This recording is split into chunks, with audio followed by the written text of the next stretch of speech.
খেলোয়াড় গ্যাব্রিয়েল বাতিস্তুতার মতোই তার চুলের সেই চুল।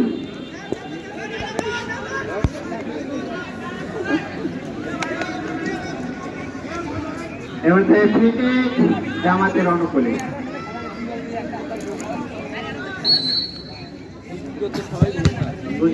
না ওখানে বাধা দিয়েছে একাধিক খেলোয়াড় করেছিলেন সেখানে বাধা করেছিলেন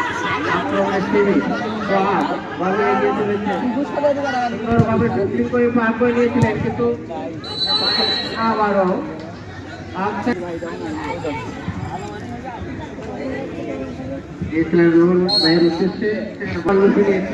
আসলে গোলকিপার মনে হচ্ছে জামাত বনাম শিবিরের গোলকিপারে খেলা হচ্ছে। বারবার জামাতের আক্রমণকে নষ্ট করে দিচ্ছে।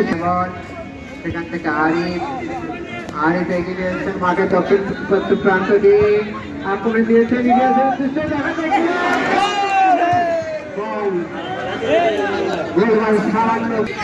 জামাত একটা সম্ভাবনা সৃষ্টি করেছিল। আবারও